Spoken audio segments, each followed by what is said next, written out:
The motor neuron signs are critical in helping you localize a neurological lesion. Upper motor neuron lesions are problems somewhere in the cortex or the spinal cord.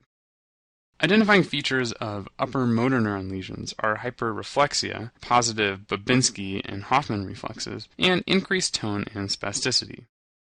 Lower motor neuron lesions are problems anywhere from the neuron exiting through the ventral root out to the neuromuscular junction. Characteristics of lower motor neuron lesions include muscle atrophy, fasciculations, decreased tone, and decreased reflexes. Both upper and lower motor neuron lesions present with weakness. A helpful way to remember these is that with upper motor neuron lesions, signs go up, such as increased reflexes, tone, and toes.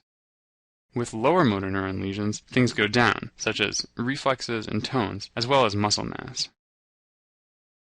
Lesions to different regions of the spinal cord can produce different symptoms, and being familiar with these can help you determine the location of the lesion. We're going to cover each one in depth in the next few slides. So what kind of vaccine is the polio vaccine? Well, there's the Salk vaccine, which is inactivated poliovirus from 3 strains. This is what's used now in the USA. And there's also the Sabin vaccine, which is a live attenuated vaccine, meaning that the poliovirus is able to infect and replicate in the gut, but has its neurological affinity removed. Early symptoms include fever, fatigue, headache, vomiting, stiffness in the neck, and pain in the limbs. About 1 in 200 cases leads to CNS involvement, causing destruction of the ventral horns. This leads to irreversible flaccid paralysis, which primarily affects the legs. Death can even ensue if the diaphragm becomes involved. Next we have Werdnig-Hoffmann disease, which affects the same area as poliovirus, the ventral horns, and also leads to a flaccid paralysis.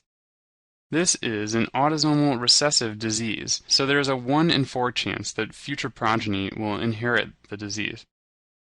It is both the most common and the most aggressive form of spinal muscular atrophy. Death usually occurs before the child turns 1 year old.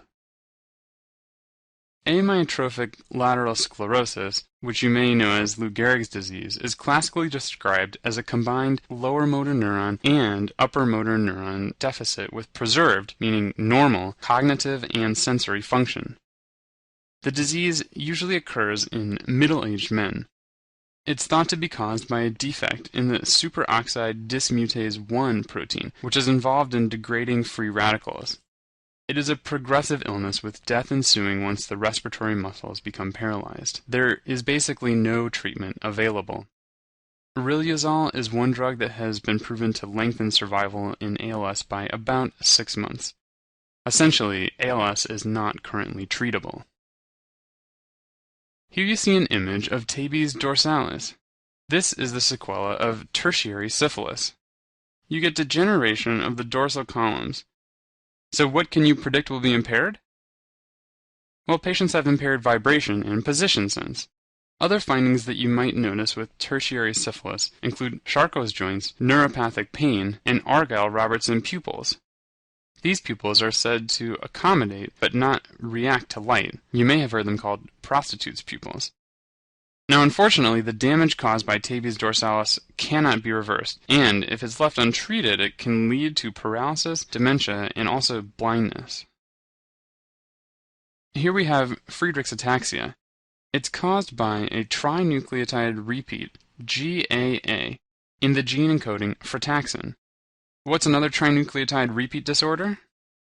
Well, we had just discussed Huntington's disease. Now, like Huntington's, Friedreich's ataxia displays anticipation. However, Huntington's disease is autosomal dominant inherited, while Friedreich's is autosomal recessive. Cardinal symptoms of Friedreich's ataxia include progressive limb and gait ataxia, dysarthria, loss of joint position and vibration sense, and hyporeflexia. What do these patients most commonly die of? Well, the gene mutation also causes hypertrophic cardiomyopathy, which is the most common cause of death in these patients.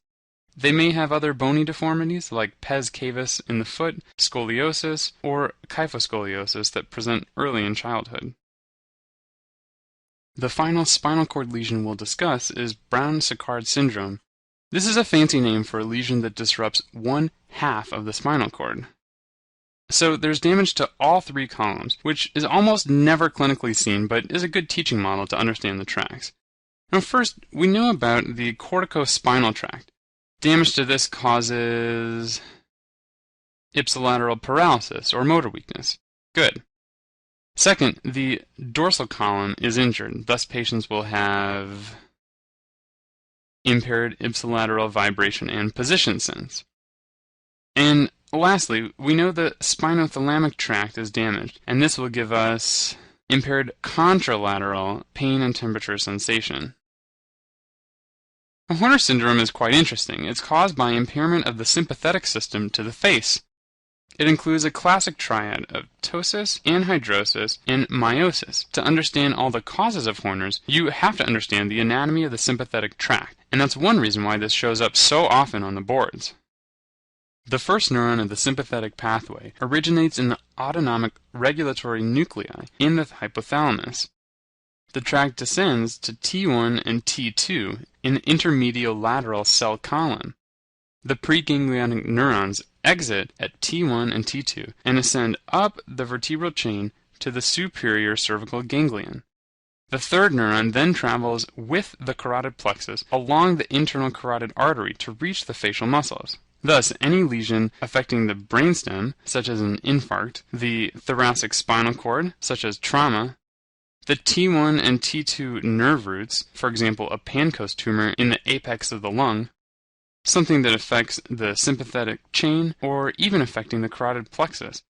Lesions in any of these various places can cause Horner syndrome, which again is ptosis, anhidrosis, and meiosis. Now we'll consider some very important dermatomes. A dermatome is an area of skin supplied by a single nerve. Usually when we say dermatome, we're referring to the sensory dermatome. The highest yield dermatomes for you to know about are C2, which is the distribution for the back of the head, T4, which is at the nipple on most bodies, T10 at the umbilicus, and then S2, 3, 4, which is the distribution of the genitourinary zones. The rest of them, of course, could be tested, so they're worth knowing about, but those are the main ones to focus on. Now I'll mention clinical reflexes. The biceps reflex tests the C5, C6 nerve root. Triceps tells you about C7. The patella tests the L4, and Achilles tests S1. So normal, when you say, quote, normal reflexes, means 2+ on both sides. Do you know what a positive Babinski's sign is and what it indicates? Well, positive Babinski reflex is an upgoing big toe when a blunt instrument is run along the bottom of the foot from heel to toe. In adults, this is a sign of an upper motor neuron lesion. Of course you know that it's normal during the first year of life. Primitive reflexes are those reflexes that we are born with but disappear in infancy. These are tested in newborns to help rule out brain damage. The moral reflex is what occurs when the baby thinks that he's being dropped. Baby will extend his limbs as if to grab onto something. This is normal until about 3 to 4 months. There are sucking and rooting reflexes. Babies just intrinsically know how to suck something if it is inserted into their mouth. Rooting refers to the baby turning to one side if the cheek or mouth is stroked trying to search for food. This reflex lasts until about 2 to 4 months of age. We also have palmar and plantar reflexes. When stroking the baby's hand, it will grasp your fingers tightly and can even sometimes pull themselves up. This disappears around 6 months of age. As we've mentioned, the Babinski reflex is an upgoing big toe with plantar stimulation, normal until about a year of age. And the Gallant reflex is less commonly tested. It involves lateral flexion of the lower body toward the side of the spine that you are stroking.